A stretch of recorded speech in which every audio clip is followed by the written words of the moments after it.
My job, and perhaps all of our jobs, it's to raise kids that love the earth. And the way you do that is by helping them or providing opportunities for positive experiences in nature. Welcome to Healthier, Happier, Smarter, connecting with Wisconsin's outdoors through learning, stories, and communities. My name is Jaden. And my name's Zaya. What happens when learning moves outside the classroom? You get healthier students, stronger communities, and deeper connections to nature. Healthier, Happier, Smarter explores outdoor and environmental education across Wisconsin. From schoolyards and forests to youth-led climate action and community programs.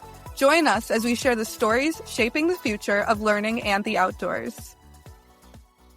Healthier, Happier, Smarter is brought to you by the Wisconsin Association for Environmental Education in partnership with the James E. Dutton Foundation, a charitable foundation providing financial support to organizations working on projects which benefit wildlife, animal causes, environmental preservation, and outdoor education.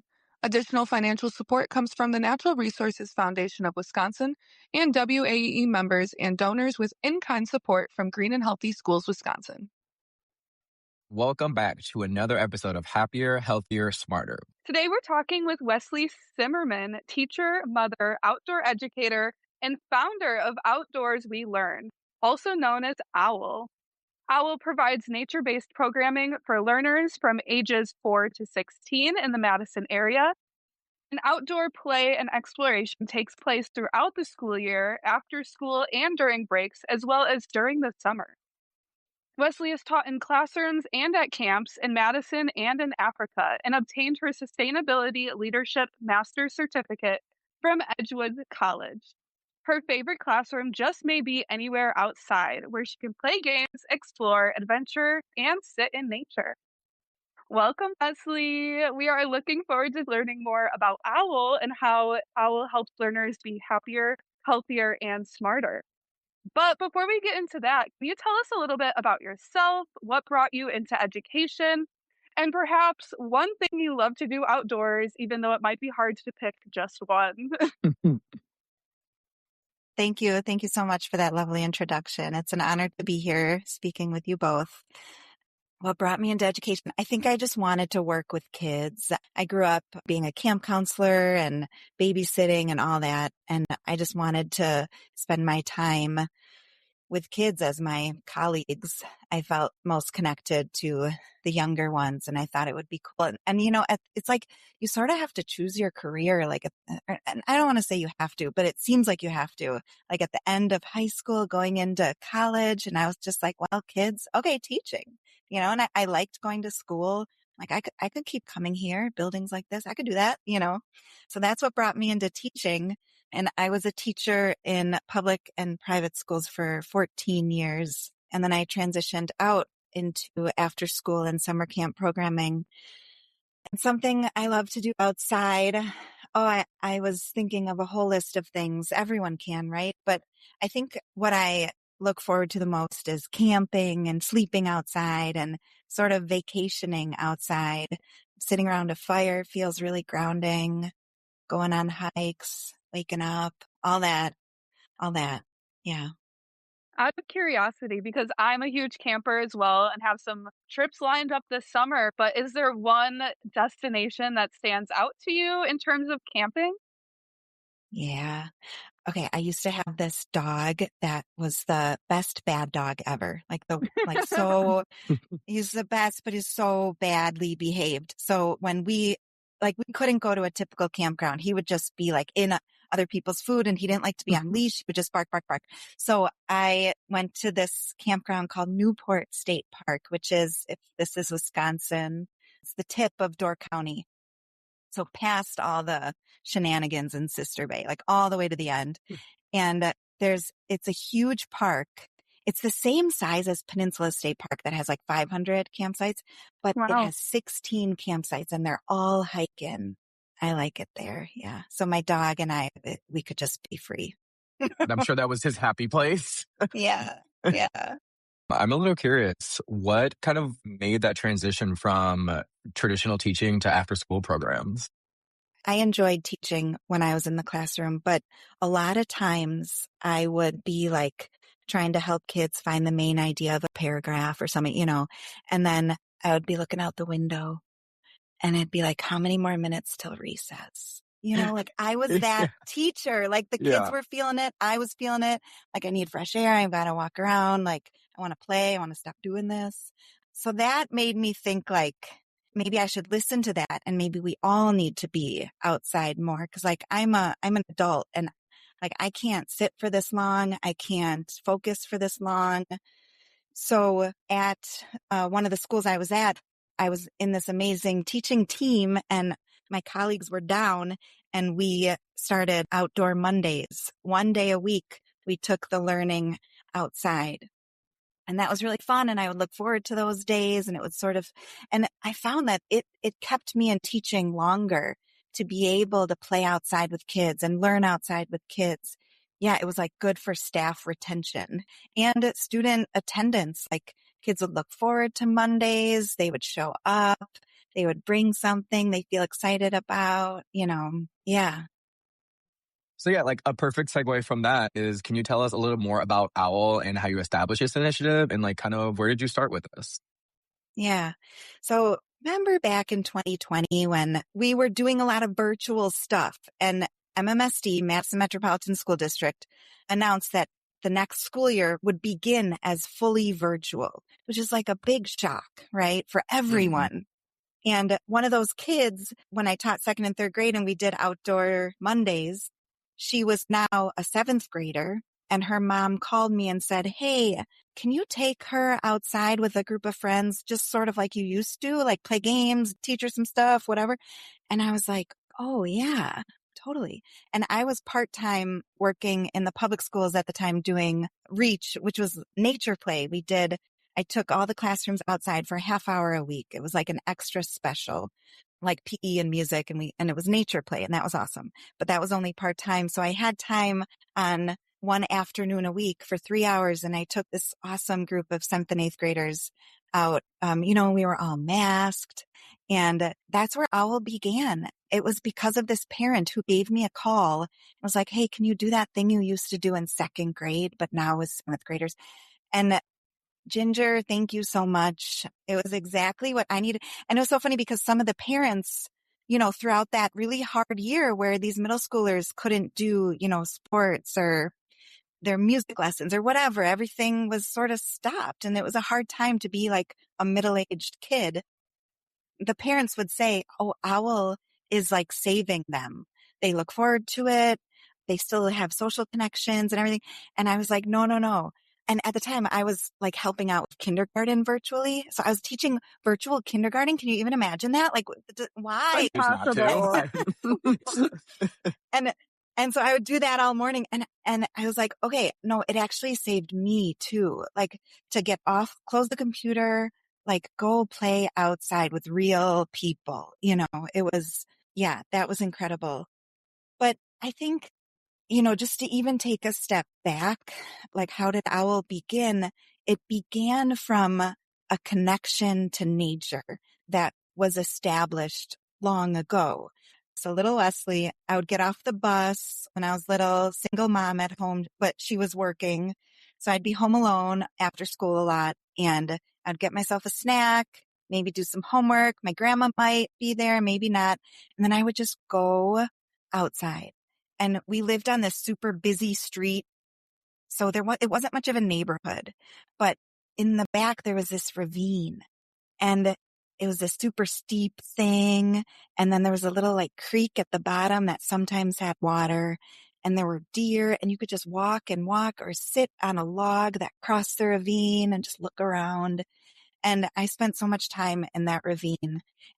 Now that I see kids in this after school program run out of the building and like drop their backpack and be like, can I go to the creek? And I just watch them literally unwind from their day. And now I realize like, oh, I did that. That's what I did every day after school, but I was alone in the ravine and it was fantastic.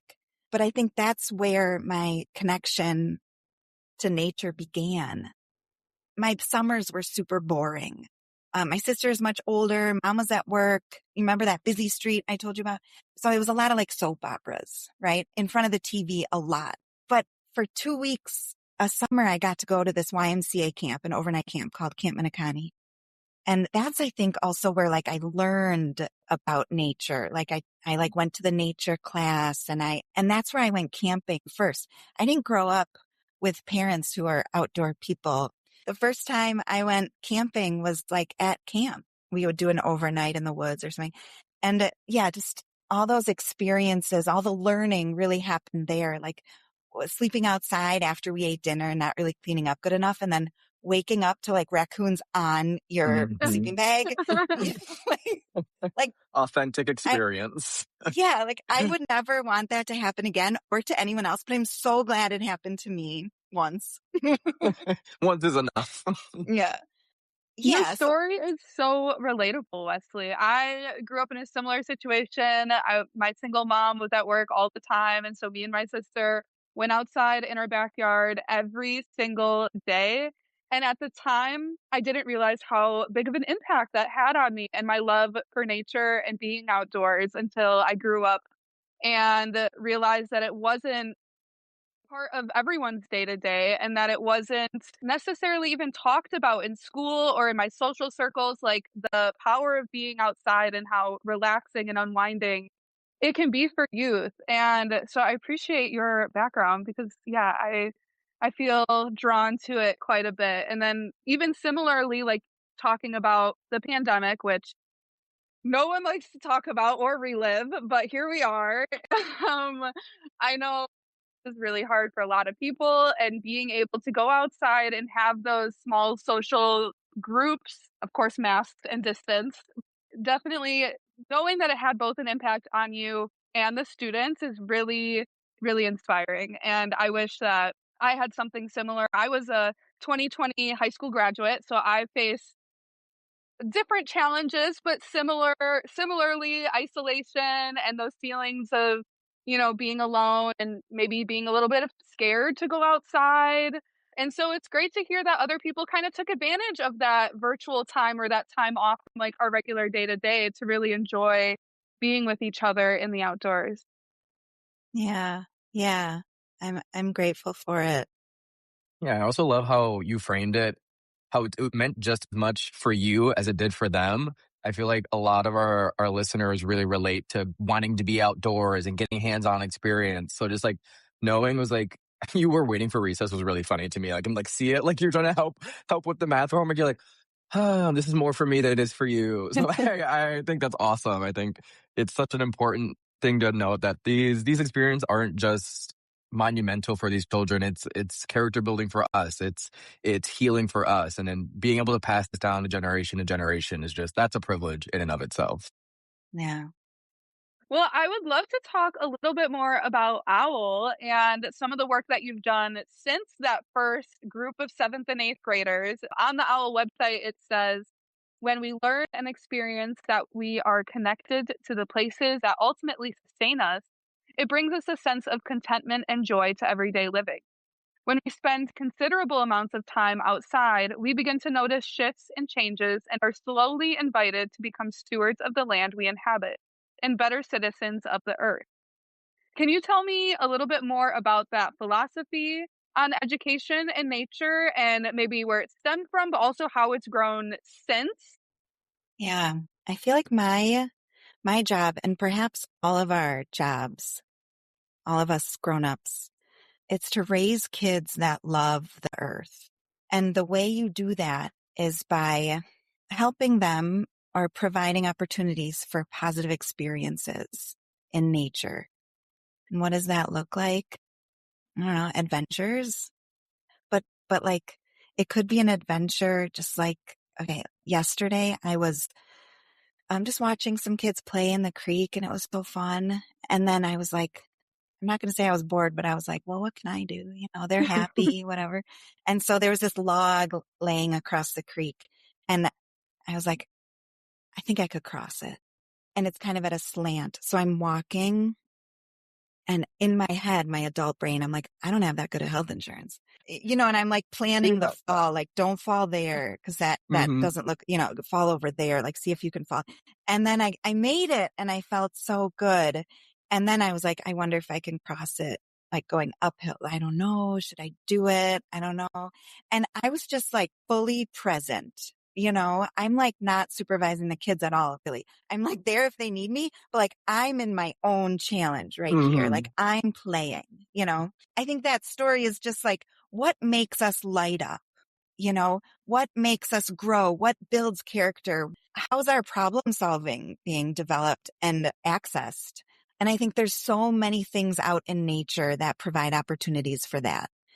Yeah. So, and like the way you stated the question, Zaya, with being connected to this earth and cultivating a connection and stewards, I think that happens when you have all these positive connections and that when you're there a lot, like when you're there every day and you're noticing, like if you're in one spot, one park, under one tree, you're noticing the changes and you're expecting things. And if something changes or you feel disappointed about something, like, oh, there's someone left a bunch of garbage here, or like that tree fell down in the storm, you might feel connected to it. You might do something like help sort of clean up the branches or pick up the trash or become a steward of that space you care about so deeply. But if you're just going there for the first time, you're just visiting a park for the first time, you might not notice like, oh, that tree was standing yesterday and now it's not, or, this isn't how it always is, or I don't know. The connection is what cultivates the steward. I think it can even sometimes go a step further. Like I've been in spaces where, for example, like the first time I visited the Horicon Marsh, I know I'm new. I feel like, trespasser on this land. Like I know that I don't have the history and maybe the knowledge that a lot of other people have in this space, but like you see the beauty immediately in spaces like that. You feel the connection and the draw to like want to care for this beautiful, beautiful space. And so yes, it definitely can come in those scenarios where you're routinely in a space, but it can also come for the first time in a brand new space. And I love that idea of being stewards of our land. I think that there's so many ways we are already stewards that maybe we don't think about in our day to day. But even talking about the places that we care about is definitely a good start in that direction. These log stories, these are awesome. I think going outside to play is what every adult needs to let out their inner child, heal that experience. But yeah, I guess on that like same lane, what kinds of like benefits or like changes have you seen in your community or the groups that you take out with Owl? What have you seen so far? One family shared that their kids now like know how to play outside and that they can have outdoor experiences with each other as a family now that they couldn't have before. It's true. Like it's sort of a skill to learn how to play outside. Like you were saying, Zaya, like you and your sister like knew how to play outside. You had to practice, and there is some practice to it. Starts with that imagination. I know for Yeah. me, it was like we always loved cooking with like Yeah. leaves and mud and flowers and all of that type of things. We also loved chalk, and so we would like draw road lanes in our driveway and then like ride our bikes in these pretend lanes. And like it's just that imagination of what can I do? And I know nowadays some of that imagination is a little bit lost with technology and just the care that other people have about kind of the way they're portrayed or what they do. And so, yeah, I'd love to hear more about how you've seen the families use their imagination or use the resources that I'm sure you provide and the knowledge you provide to get outdoors. Yeah. Another family shared that it's like the best part of their kids' kindergarten year is being at After School Owl. And part of that is like so sweet and lovely, and part is kind of sad. Like kindergarten is supposed to be so fun and joyful, and it's not the teacher's fault. It's like what's going on in the state of education. I think kindergarten can feel sort of jarring for those young ones, the academics and whatnot. But and I know the teachers are doing their best and making it fun when they can. Another family once shared with me that it like changed the way their family spends time together, like as far as vacations. Like they did like a rafting trip or like a sort of adventure camping trip, like hiking or something. and their kids were leading the way with planning and their excitement and everything. Some of the benefits I notice in myself, I just feel I feel really grateful to get to be outside every day. Someone once told me like, oh, on my, deep winter, picture like December, like freezing rain, darkness at 4:30. Mhm. I know We're it well. out. Yeah, yeah. We're out. And one of my friends was like, I drive home from work and I just think about you and I feel so bad you're out there and this crazy, and I'm like, oh man, if only you knew how much fun we were having. Like, I'm exactly where I want to be, actually. Yeah. Yeah. I feel happy she's thinking of me. But yeah, it's like give every kid a flashlight and like that's the game. And then you can count and you could see them all in the woods. Yeah, it feels like physically, like my body, I feel really good when I'm outside. And then also just emotionally, I feel like I feel tired when I get home, but like in a good way, not like an exhausted way. And other benefits, something I want to say is around that same time, like 2021, my brother-in-law passed away. And so my sister's husband, and he was in the hospital for a long time. It was such a hard time for the whole family. And they have kids and it's just a lot. I'm sorry for And your loss. yeah. And I just found myself drawn to the woods. We live right by the Arboretum here in Madison. And I would just like be like, I need to go take a walk. And I'd like take the baby and just like start walking and, in the darkness, in the rain, in whatever, it didn't matter. It was just like, it felt so good to be in the woods. It almost felt like I had this like magnetic pull. And it was like I needed healing and that's where I went. And I don't think I'm unique in that way. That's something that we all must feel, that magnetic pull when we're going through a hard time and we need some healing or grounding or just to be with the trees, with these old wise ones, just to be among these sturdy, bendy, resilient beings. Yeah. Yeah, thank you Absolutely. for sharing that. I was curious. I wanted to ask about being a teacher is no small feat in knowing how direct of an impact you have on students and their lives. So I'm glad you shared a little bit about how these families like have told you like we started going outside more, we started interacting more. Like that's such a beautiful feeling to know like, oh, I had a little part in that. Okay. Then I'm glad I could kind of share this with you. And then just finding those healing aspects in nature. You said you're not alone. I'm sure everybody listening is like, yep, I feel exactly that. That's exactly where I'm at all times of the day. So yeah, that's a beautiful thing to share. Thank you. Yeah, thank you, Wesley. I'm a little bit curious about the more, I guess, nuts and bolts of OWL. Like, is it just you? Do you specifically work in the Madison school district, or is it a little bit broader than that? I also have been to two of the Green and Healthy Schools conferences in Madison that I know you have worked on bringing to fruition. And so I'd love to learn a little bit more about that. Yeah. Okay, yeah, OWL. So we do after school programming right now at Thoreau School, and most of the kids come from Thoreau. It's an MMSD elementary school, and some kids get dropped off from other schools. We have programming when there's no school. We call it no school OWL, so full day programming throughout the year. And we have summer camps. This summer we have a fairy camp. We have one of my favorite Go to things. that one. I know. Is that like open? That sounds really fun. Yes, Jaden. Yes, Like please that come. sounds awesome. And one of my favorite things is actually going to get materials when a kid is like, I really need a piece of moss. I'm like, I got you. And, like, I love being like that. I'll go get it person. Yeah. Or like the idea, like, what if there's like a swimming pool anyways, we have a biking camp for older kids.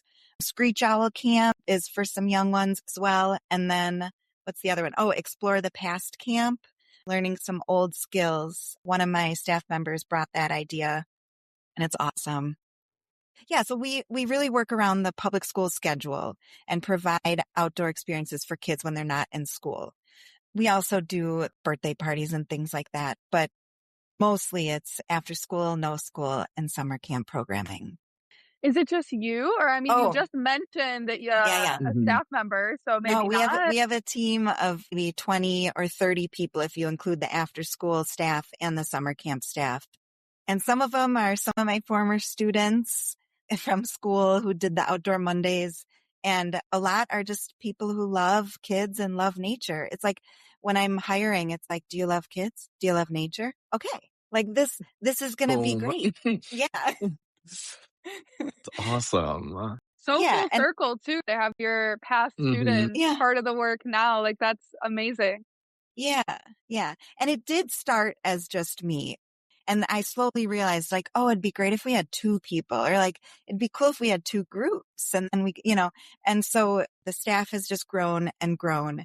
And I'm always looking for more staff because OWL has grown exponentially since the first year. It's doubled every single year as far as enrollment and programming. So we're always offering more and more and more. If you're hearing this and you love kids and nature, you get in touch with me. Jaden, it might be you. I I was was gonna just gonna say I am right here. was about to say the same thing, Wesley. I actually live in the Mhm. Madison area, and, like, Cool. I don't know how to sign up, but you're gonna have to send me the link after this because I love kids and I love being in nature. Yeah, cool, Um, cool. it's so nice to hear that it's gone past like your wildest dreams of what owl could be. So it's so nice to like like something that was so important to you has actually taken root in other people's lives and like, oh, I want my kid in this and I want to go to fairy camp. Like this sounds awesome. So Hmm. this is all such beautiful work. And I guess like kind of zooming out and like putting on some like future vision glasses, what does the future hold for like you with this work and for Owl? Yeah. Well, we're in it. We're here. I always thought I would do OWL for a little bit and then maybe go back to teaching. Yeah, I think we're fully owling right now. Yeah, the hard part about being a business owner, I think, is that there's things that only I can do. Like as far as some of the businessy type things, I can't like ask someone else to do that. But so I have to do that kind of thing, right? But what I really want to do is play with kids outside. So another part of my job is to make sure that I always play with kids outside because I feel like that's what I'm good at. And that's what brought me into this work. I didn't come into this work to like send invoices, right? I don't want to like learn invoicing software, even though I have to. And that's an important part of the job. It's like, actually, I just want to like think of fun games and give them a try with your kids. So I just want to make sure that as Owl grows, I still get to play with kids outside. And so that's another thing with hiring. It's like, it's sort of funny. I don't know if this exists. And if a listener is like, yeah, it does exist and I'll tell you how to do it, please. I want to be like, if you think of like an organizational chart, I am at the top. I have to be. And I want to be at the bottom playing with kids outside. Hmm. And I want someone else in the middle. Like I want to answer to the person who answers to me. And that's so weird. But I think that's what I need to be able to play with the kids is like, I can't actually do all that middle stuff like site management.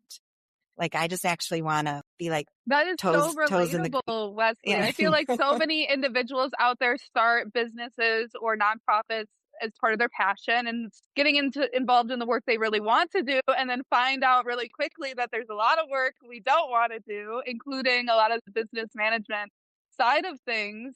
So yeah, if there is a listener out there that can help Wesley out, please comment when this airs. For the future of Owl. Okay, first off, the name Owl, adorable. Oh my goodness, how cute. Very original, very on theme, on topic. So kudos to you or whoever created that name. I think that's perfect. And then thinking about too, whether it's an educator or someone who wants to start a business or work similar to Owl, or parents out there, I'm curious to know if you have advice for how they might get involved in this work, where they might start, and in general, like how can people increase their time spent outside, whether that's by themselves or in groups? If you're taking kids outside, if you're going outside with kids, something that can make it more successful, there's two things. Number one, having appropriate gear. Now, that doesn't mean the best gear. You don't have to get the most expensive raincoat or the blue-diddy-doo. You don't have to do that. Just having a raincoat or, if it's going to rain, or just having the gear that you're going to need for that weather. And I think some people, I made this mistake when I started going outside for longer periods of time. Some people are like, oh, I know outside it's 50 degrees or whatever. And it's like, yeah, but it's 50 degrees for the whole day, right? Whether you're sitting and you just ate lunch or this, it might feel differently at different parts of the day. So layers are really beneficial for you and layers for the kids. Throw a sun hat in there and a winter hat, all that. And the second thing that makes it successful is like more snacks than you think. Like for you or for the kids? Everybody. Got it. Don't run out of snacks. Yeah. Just like an abundance. Yeah. It helps it be successful. And then with kids, when they're young, slow, no agenda, right? Let them have this experience. You're just like along for the ride. And as they get older, like they might want to help plan it, like have a say in what's going on. So give them the map. Like, which hike do you want to do? This one is this long. Bring them into the process so they don't just feel like dragged along, like, oh, I have to go for a hike again with my mom. I mean, and they might say that. They will say that. They will say that. And your job is to power through it because you know it's worth it. All of our gear is hand-me-downs and, nothing's perfect. We put rain pants under the snow pants. We call it battle mode. When it's a battle mode day, that's when it's like 45 degrees and wet. Everything's wet, but it's cold, So yeah, it's like, okay, it's battle mode day, rain pants under the snow pants. Cause both are going to fail at some point. Like gear always fails. So just mix it up a little. That makes it sound That so term much cooler now. than just like Yes. trying to be safe and layering up. Wesley, I know I mentioned at the beginning of this podcast that you taught in Africa, and I've been dying to know more about it. I went to Windhoek, Namibia. Namibia is a country just north of South Africa. I went here to UW-Madison and they had this program at the time called Teaching Abroad. And I had never studied abroad or anything. And so I signed up. I was the only one from here who went. It was great. I student taught in this third grade. I'm still friends with these folks that I taught with. They're just the best. I was there for 3 months and then I came home and I was like, gosh, I just want to go back. I made all these friends. So then I was looking into programs sort of like Peace Corps and things like that. But I signed up for World Teach, which is sort of like Peace Corps, but it's funded by the local government and it focuses on teaching.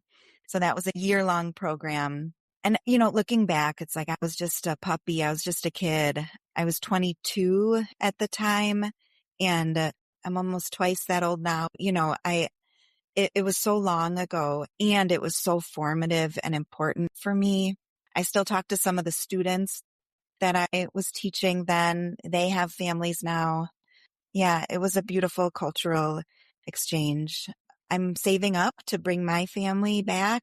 I hope to go back and visit people. Yeah. That's so fun. Yeah. Beautiful. Yeah. And, something that this reminds me of is that outdoors and nature can mean different things to different people. Like I was saying, the forest is a place of healing, and that isn't the case for everyone. It's not always healing that happens in the forest, right? And we carry this we can carry this generational trauma of bad things that have been done to people. So yeah, I guess after I was just like, oh, forests are awesome. It's like, I also just want to acknowledge that it can be complicated. And so for some people, whether they know it or not, right? It can be scary. They don't know maybe why. Maybe they do know why. It can be a scary place. It can be filled with trauma and things like that are everywhere.